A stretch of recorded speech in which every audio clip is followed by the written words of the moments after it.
আসসালামু আলাইকুম ওরহমতুল্লাহি আবরকাত। আমরা সূরা মুলকের 23 এবং 24 নং আয়াত সহিহ শুদ্ধ বা বাংলা শিখব ইনশাআল্লাহ। আর শেখার আগে আমরা 8টি বিষয় সম্পর্কে জানবো, যে 8টি বিষয় সম্পর্কে না জানলে আমরা কোরআন সহিহ শুদ্ধভাবে পড়তে পারবো না। আর 8টি বিষয় সম্পর্কে যখন জানবো আমরা মনোযোগ সহকারে ভিডিওটি দেখব, কারণ এটা গুরুত্বপূর্ণ একটা অধ্যায়। আর আপনারা যদি আমার চ্যানেল নতুন থাকেন অবশ্যই আমার চ্যানেল সাবস্ক্রাইব করে লাইক করবেন। তাহলে চলুন আমরা 8টি বিষয় সম্পর্কে জেনে আসি।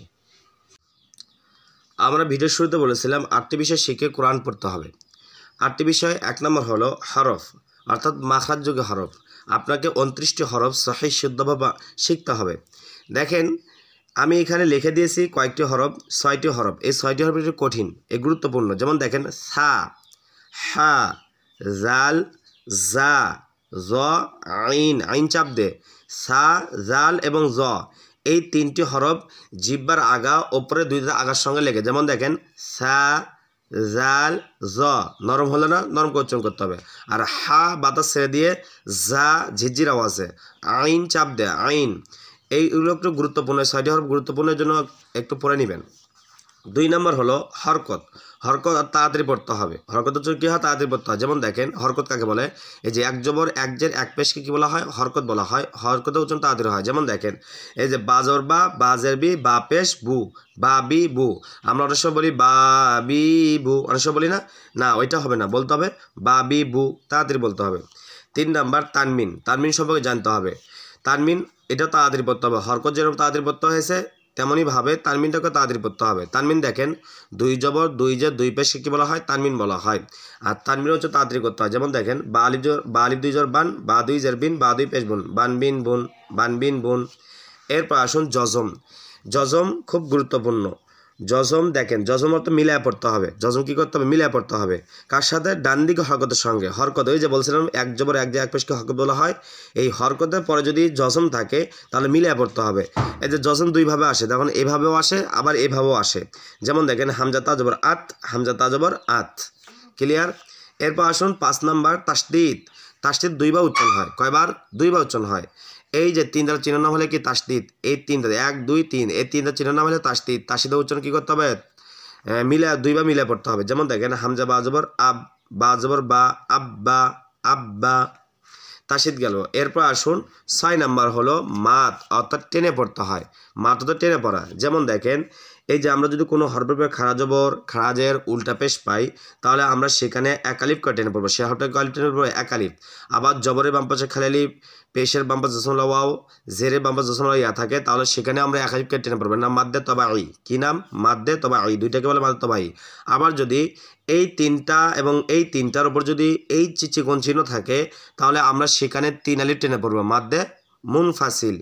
আবার যদি এই 3টার উপর যদি আপনার এইরকম মোটা চিহ্ন থাকে, তাহলে আমরা সেখানে 4 আলিফ টেনে পড়বো, নাম হলে মধ্যে মুত্তাসিল। ক্লিয়ার? মাত আমরা জানতে পারলাম। এরপর আসুন গুন্না, যেটা গুরুত্বপূর্ণ। গুন্না আবার 3 প্রকার পড়া যায়। একটা হলো অজিব গুন্না, নুন সাকিন তানমিন গুন্না এবং মিম সাকিন গুন্না। ওয়াজিব গুন্না দেখেন, যদি হরকতের বামে যদি নুনে, এই যে হরকত এক জবর এক যে এক পেশকে হরকত বলা হয় না, যে হরকতের বামে নুনে অথবা মিমে এইরকম তাসদিদ থাকে, তাহলে সেখানে গুন্না করা ওয়াজিব, শুধু নুন এবং মিমের ক্ষেত্রে। যেমন হামজা নুন জবর আন, নুন জবর না, আন না। হামজা মিম জবর আম, মিম জবর মা, আম্মা। এরপর আসুন নুন সাকিন। নুন সাকিন এবং তানমিন, তানমিন বা 2 জবর 2 জের 2 পেশকে তানমিন বলা হয়। যদি নুন সাকিনের পরে আপনার নুন সাকিন গুন্না হবে কখন? যদি নুন সাকিনের পরে কিছু বিষয় রয়েছে, নুন সাকিনের পরে কিছু বিষয় রয়েছে, কিছু হরফ রয়েছে, সেই হরফগুলো আসলে গুণা করতে হবে। যখন আমি কোরআন তেলাওয়াত করব তখন আপনাকে বুঝে দেবো। আবার তানমিনের পরেও, তানমিনের হরফের পরে যদি ওই মানে কিছু বিষয় রয়েছে, যেমন হরফ রয়েছে কিছু, সেই হরফগুলো আসলে সেখানেও কী করতে হবে? গুণা করতে হবে তানমিনটাকে। যখন পড়া আসবে তখন আমি বলে দেবো ইনশাআল্লাহ আপনাদেরকে। খালি খেয়াল রাখবেন, নুন সাকিন তানমিন গুণা হয়। এবার মিম সাকিন। মিম সাকিন ওই একই নিয়মে, হরফের ক্ষেত্রে কী হয়? গুণা হয়। যদি মিম সাকিনের পর বা অথবা মিম থাকে, তাসদিদুল মিম, তাহলে মিম সাকিন গুণা করে পড়তে হবে। তাহলে গুন্না আমরা গেল।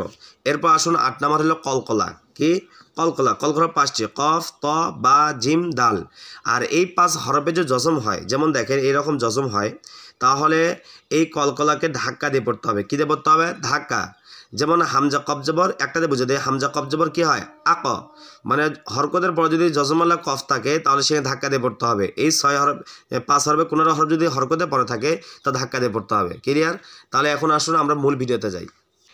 এবার আমরা মূল ভিডিওতে চলে আসলাম। আমরা এখন 23 এবং 24 নং আয়াত তেলাওয়াত করব। আউযু বিল্লাহি মিনাশ শাইতানির রাজিম। বিসমিল্লাহির রহমানির রহিম। কুল হুয়াল্লাযী আনশাআকুম। কফজা লামকে দেবে, লামে জসম রয়েছে। আমি বলছিলাম প্রথম কি বলছিলাম, জসমুল্লাহ হরফ ডান দিকে হরফের সঙ্গে একত্রে মিলে পড়তে হবে। হা পেশ হু ওয়াও জাফি লামকে দেবে, লামে তাসদীদ রয়েছে, তাসদীদ হরফ দুইবার উচ্চারণ করতে হবে। এই 8টা বিষয়ের মধ্যে রয়েছে কলে এটা, এই দুইটা রয়েছে। তাহলে কুল হুয়াল লাম জল্লা জালিয়া জি মাদ্দে মুনফাসিল 3 আলিফ টান। বলেছিলাম না যদি কোনো হরফে চিকন চিহ্ন বা লম্বা হামজা থাকে তাহলে সেখানে 3 আলিফ টেনে পড়তে হবে। তাহলে আমরা বলবো কুল হুয়াল্লাযী, কুল হুয়াল্লাযী, হামজা নুন জবর আং ইকফা।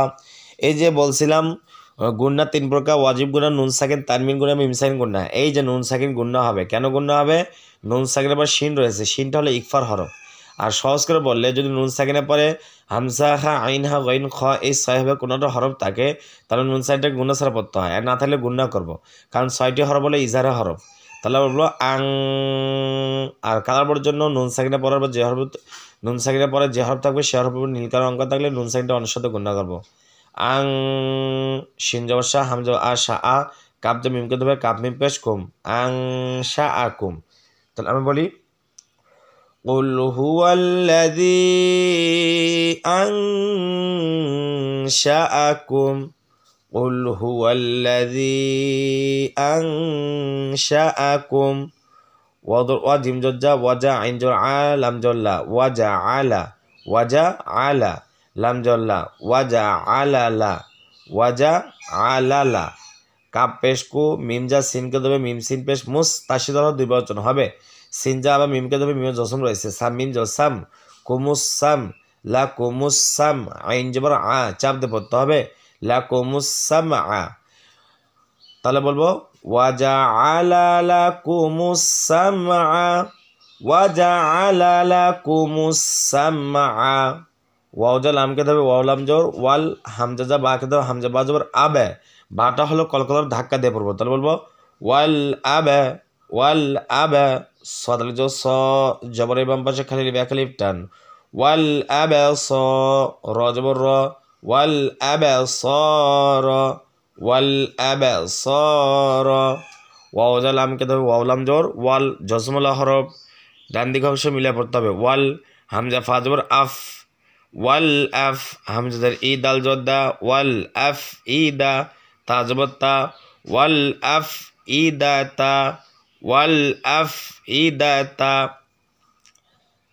তাহলে আমরা বলি কুল হুয়াল্লাযী আনশাআকুম ওয়া জাআলা লাকুমুস সামআ ওয়াল আবসারা ওয়াল আফইদাতা। আমার সাথে বলেন কুল হুয়াল্লাযী আনশাআকুম وَجَعَلَ لَكُمُ السَّمْعَ وَالْأَبْصَارَ وَالْأَفْئِدَةَ। এরপরে قَلِيلًا مَا تَشْكُرُونَ। কবজর ক, লামিয়া জল্লি জেরে বাম সুলা ইয়া খলিফ টান, কলি লাম মিম দুই জবর লাম ইদগা বাগুন্না, মিমটা ইদগা বাগুন্না হরফ। তাহলে তানমিনের পর তার সাথে মিম থাকলে সেখানে গুণার পড়তে হবে। আর কালার জন্য তানমিনের পর যে হরফ থাকবে সে হরফ সবুজ করে অঙ্ক থাকলে দুইটাকে মিলে গুণা করবো। কলিলাম মিম আলি জরমা জবরের বাম পাশে খালি বে খলিফ টান, কলিলাম মা, তাসিন জবর তাস, কাপ পেশ কু তাশকু, রওয়া পেশ রু, পেশের বাম পাশে রওয়া এক খলিফ টান, তাশকুরু নুন জবর না, তাশকুরুনা, এখন তো অফ করি তো ওয়াইয়ের বা যেরকম জসম দিয়েছি মনে মনে নুনের বা জসম দেবো দিয়ে রুটাকে টেনে টেনে পড়বো না মাদ্দা আরসি তাহলে বলবো তাশকুরুন কলিলাম মা তাশকুরুন আমার সাথে বলবেন কলিলাম মা তাশকুরুন এরপরে قل هو الذي ذرأكم في الأرض قل هو الذي قف جا لام كده قف لام পেশ قل জসম আলা হরফ হা পেশ হু ওয়াও জা লাম كده লামের তার সাথে রয়েছে ওয়াও লাম জর ওয়াল লাম জল্লা হুয়াল্লা জালিয়া দে জি জেরে বাম পাশ জসম লা ইয়া খালিফ টান হুয়াল্লাযী قل هو الذي জাল জবর র জবর র জা র আমজা জবর আ জা র আ কাফ জা মিম কে দেবে কাফ মিম পেশ কুম জা র আকুম ফা জা লাম কে দেবে লাম জসম রয়েছে ফা লাম জা ফিল হামজা র জবর আর দ জেদি ফিল আরদি তাহলে আমরা বলবো কুল হুয়াল্লাযী যারাআকুম ফিল